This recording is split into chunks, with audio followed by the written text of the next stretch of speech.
him. If they choose him dead, they just irritate him. Get his tail.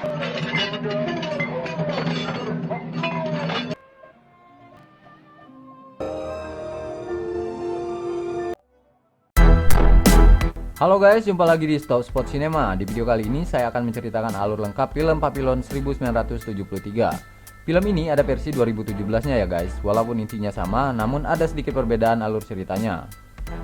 Film Papillon mengisahkan tentang tahanan seumur hidup yang berusaha kabur dari penjara pembuangan di salah satu pulau terpencil di Prancis. Film ini diangkat dari kisah nyata dari tahanan yang bernama Papillon. Karena beberapa kali gagal dalam usaha pelariannya, dia pun mendapatkan hukuman tambahan yang berat dan kejam. Lalu, apakah Papillon berhasil kabur dari penjara tersebut? Langsung saja, ini dia Papillon.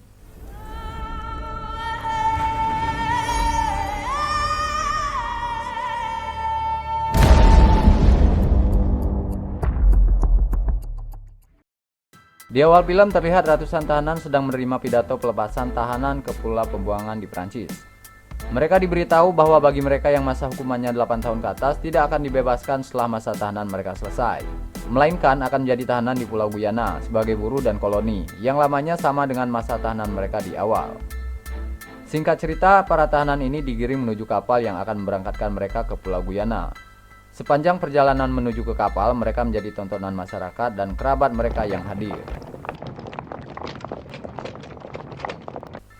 Dalam iring-iringan tahanan, tokoh utama kita Papillon dihampiri oleh seorang perempuan, yaitu pacarnya. Perempuan ini mengatakan agar Papillon tidak perlu khawatir bahwa dia akan membebaskan Papillon. Namun, seorang tahanan lainnya mengatakan kepada Papillon bahwa itu tidak akan pernah terjadi. Setiba di kapal, mereka disuruh mencari tempat untuk mereka masing-masing. Karena perjalanan ke pulau itu memakan waktu berhari-hari. Mereka tidur berdesak-desakan menggunakan hemok. Tampak dua tahanan sedang memperhatikan tahanan lainnya. Tahanan yang diincar ini tampak disapa oleh seorang perempuan kaya saat iring-iringan tahanan tadi. Sepertinya tahanan ini akan menjadi sasaran empuk bagi tahanan yang lainnya. Lalu pada malam harinya, salah satu tahanan lama di Pulau Guyana, yaitu Julot, mengenal Papillon dengan melihat tato yang ada di dada Papillon. Lalu dia memberi ide bahwa Papillon bisa saja bebas jika dia memiliki cukup uang. Dia berkata bahwa di Guyana tidak ada jalan untuk kabur. Namun dengan uang masih ada kesempatan untuk bebas. Dia menyarankan Papillon untuk mendekati Dega, salah satu tahanan yang sudah diincar tahanan lainnya. Karena Dega memiliki uang yang banyak, Dega adalah tahanan kejahatan pemalsuan obligasi pertahanan nasional Prancis. Melihat kasus dan karakter Dega, tentu Dega akan jadi sasaran empuk di penjara seperti itu. Papillon mengikuti saran Julot dan membujuk Dega dengan mengatakan bahwa banyak yang sedang mengincar uang Dega. Dia bersedia melindungi Dega dengan imbalan tentunya. Mendengar itu, Dega tidak begitu yakin dan menolak tawaran Papillon. Pada malam harinya terjadi pembunuhan di kapal itu. Seorang tahanan tewas tepat di samping Dega. Merasa ancaman itu nyata, keesokan harinya Dega menyetujui tawaran Papillon. Pada malam berikutnya, dua orang tahanan berusaha membunuh Dega dan berhasil digagalkan oleh Papillon. Karena kejadian itu, Papillon mendapat hukuman selama di kapal menuju Guyana. Saat akan tiba dari kapal, mereka melihat 3 pulau kecil di kejauhan. Pulau-pulau itu adalah tempat pembuangan tahanan yang bermasalah di penjara Pulau Guyana. Setiba di tujuan, para tahanan ditentukan akan ditempatkan di penjara, di kamp pekerja atau di pulau-pulau pembuangan tadi. Julot memberitahu bahwa ada 2 orang tahanan yang menjadi koloni dan bertugas memburu tahanan yang kabur. Saat di dermaga, seorang tahanan berusaha kabur dan ditembak mati.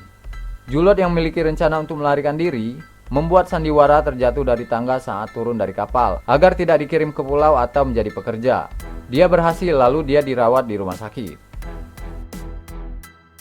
Setiba di penjara, kepala penjara menjelaskan bahwa di pulau itu mereka tidak akan pernah bisa kabur. Jika berusaha kabur, yang pertama akan diisolasi selama 2 tahun. Jika masih berusaha kabur, maka akan diisolasi selama 5 tahun. Dan untuk pelanggaran serius, mereka akan dihukum pancung. Hari pertama di penjara, Dega didekati salah satu tahanan senior yang mengaku mengenal Dega. Sebut saja Kang Calo. Kang Calo mengatakan bahwa dia memiliki teman seorang penjaga penjara dan bisa mengatur keberadaan Dega agar tetap di penjara tersebut. Artinya mereka tidak perlu dikirim ke kamp pekerja atau bahkan dikirim ke pulau-pulau pembuangan. Dengan harga yang sudah disepakati, akhirnya Kang Calo mau membantu Dega dan Papillon.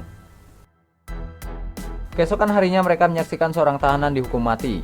Kepalanya dipenggal di depan para tahanan. Mungkin dia telah melakukan pelanggaran serius. Lalu hari itu para tahanan ditentukan akan ditempatkan di mana? Di pulau, di kamp pekerja, atau tetap di penjara tersebut? Bertepatan dengan saat itu, mereka mendengar seorang tahanan kabur dari rumah sakit, yang ternyata itu adalah Julot. Sial bagi Dega dan Papillon. Saat akan ditentukan mereka akan tetap di penjara, seorang petugas penjara mengenal Dega, menghampiri Dega dan mengatakan bahwa keluarganya merupakan salah satu korban pemalsuan obligasi yang dilakukan oleh Dega. Akhirnya petugas ini memerintahkan agar Dega dan Papillon dikirim ke kamp pekerja. Di sana para tahanan melakukan pekerjaan yang berat dan berhadapan dengan hewan-hewan buas. Yang tidak bisa bertahan maka akan mati. Di hari lain para tahanan ditugaskan menangkap kupu-kupu. Kupu-kupu ini harganya mahal dan akan dijual penjaga ke salah seorang yang sering datang ke pulau itu. Mendengar berita itu, Papillon memikirkan kembali cara untuk kabur. Dia berusaha menyogok pengepul kupu-kupu agar bisa menyiapkan kapal untuk kabur. Awalnya pengepul ini menolak dan ingin mengadu ke penjaga. Papillon terpaksa menaikkan harga tawarannya saat itu juga. Akhirnya terjadi kesepakatan. Pengepul ini bersedia memberikan kapal dalam waktu seminggu. Malam harinya, Dega mengatakan ke Papillon bahwa dia akan ikut kabur. Sebelumnya, Dega tidak pernah berpikir untuk kabur, karena Dega yakin bisa keluar melalui pengacaranya. Namun dia merasa sudah putus asa. Papillon pun setuju Dega ikut bersamanya. Keesokan harinya Dega dan Papillon ditugaskan memindahkan mayat seorang tahanan ke kapal. Mayat itu berlumuran darah.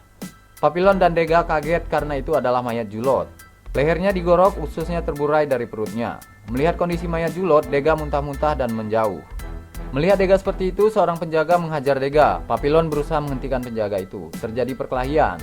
Papillon menyiram air panas ke wajah penjaga yang menyerangnya. Papillon akhirnya berusaha kabur dari tembakan penjaga lain.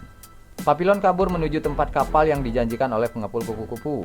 Sialnya, setiba di sana, Papillon sudah ditunggu oleh pengepul dan juga 2 orang pemburu tahanan. Ternyata Papillon dijebak. Akhirnya Papillon mendapatkan hukuman tambahan, yaitu ditempatkan di penjara isolasi selama 2 tahun. Sebelum diisolasi, Papillon disarankan agar membuang harapan di kepalanya dan kurangi masturbasi. Di ruangan isolasi yang kecil, Papillon dan tahanan lainnya dilarang keluar selama masa isolasi mereka. Hanya sesekali kepala mereka diminta keluar dari jendela kecil untuk memotong rambut ya guys. Mereka makan seadanya, namun dari luar Dega berusaha membantu Papillon dengan menyogok petugas, yaitu menambahkan kelapa ke dalam wadah air yang dikirim ke ruangan Papillon. Makanan yang lezat untuk sebuah ruangan isolasi. Namun itu tidak berlangsung lama karena ulah mereka ketahuan. Papillon dipaksa memberitahu siapa pengirim kelapa itu. Papillon kekeh tutup mulut. Akhirnya hukuman Papillon diperberat. Dia hanya akan menerima setengah dari jatah makanannya selama ini untuk waktu 6 bulan. Dan atap sumber cahaya ruangan akan ditutup setengah. Artinya ruangannya akan gelap selama 6 bulan. Sementara di luar, di penjara utama, Dega mendapatkan pekerjaan yang enak, yaitu menjadi kepala juru tulis di penjara.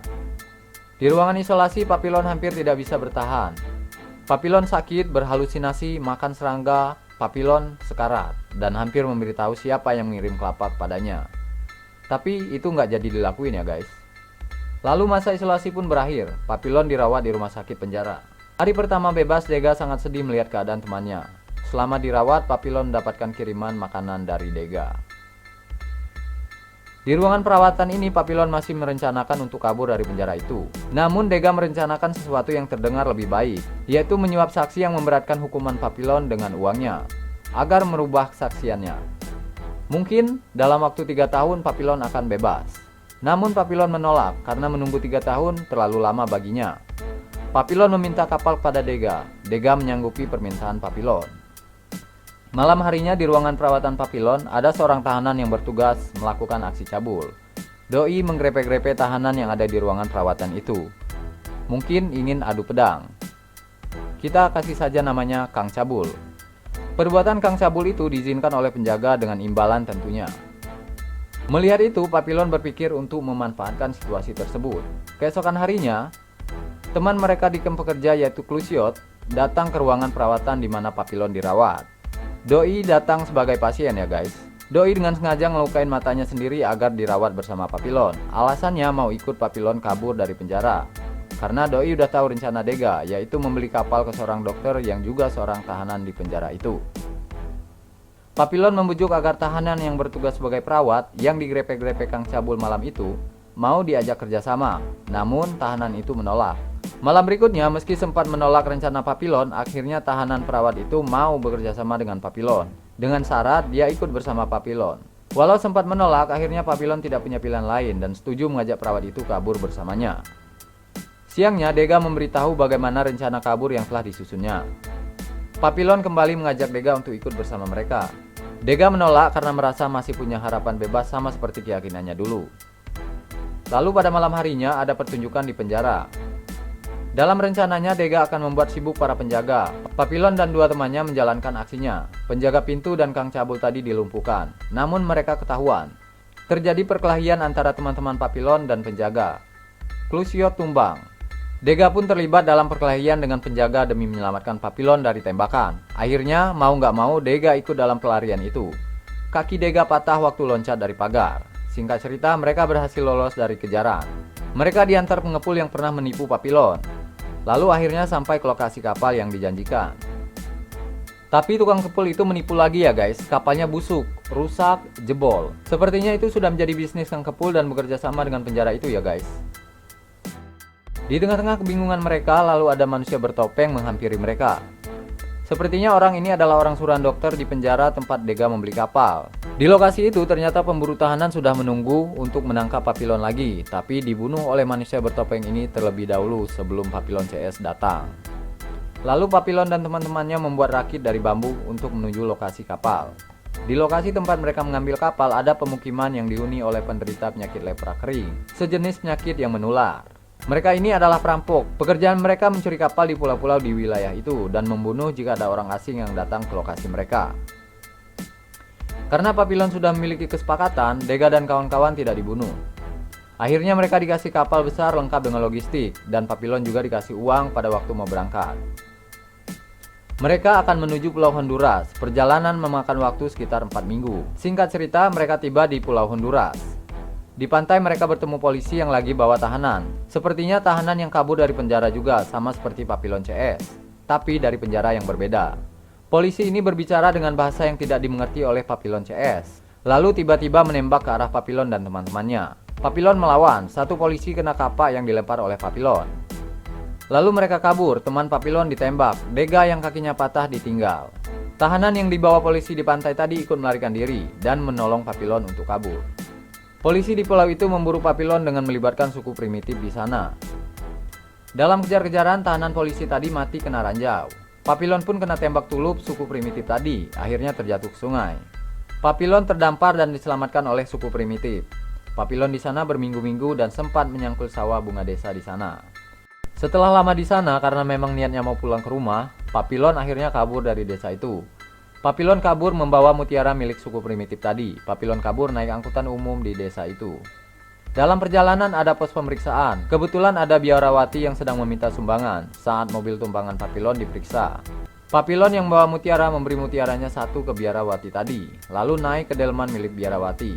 Akhirnya lolos dari pos pemeriksaan dan ikut bersama biarawati. Papillon meminta izin untuk menumpang di sana, dan dia menjelaskan tentang kasus yang menimpanya. Dengan jaminan semua mutiara yang dia miliki, akhirnya Papillon dibolehkan untuk menginap di sana. Tapi pada pagi harinya, Papillon sudah ditunggu polisi di luar kamarnya. Papillon akhirnya ditangkap paksa. Biarawati tua tadi mengadu ke polisi ya guys. Dia bilang kalau memang Papillon gak bersalah, biarlah Tuhan yang menjaga Papillon. Waduh. Akhirnya Papillon dikirim ke penjara di Guyana lagi, dan diisolasi selama 5 tahun. Begitu keluar, Papillon sudah menjadi kakek-kakek. Sungguh kasihan ya guys. Waktu keluar dari ruangan isolasi, teman kabur Papillon juga keluar dari ruangan isolasi, tetapi keluarnya dalam keadaan ditandu. Saat itu juga teman Papillon meninggal setelah menyapa Papillon. Jasadnya pun dilempar ke laut dan menjadi makanan hiu.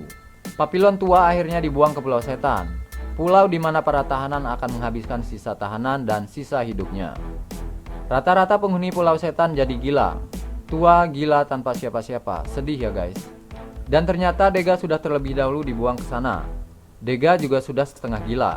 Dega juga merasa sangat sedih karena melihat Papillon bukannya bebas malah berada di pulau itu. Dega sudah nyaman di sana, sama sekali tidak memikirkan untuk kabur karena tidak ada lagi alasan baginya untuk pulang. Istri Dega menikahi pengacaranya, begitu kata Dega bercerita ke Papillon. Tapi Papillon masih pada tekadnya, yaitu kabur. Dega mendukung semua apa yang dilakukan oleh Papillon. Hanya sedikit-sedikit saja mengingatkan. Dega tua tetap sahabat yang baik. Dia ikut menyiapkan perjalanan Papillon.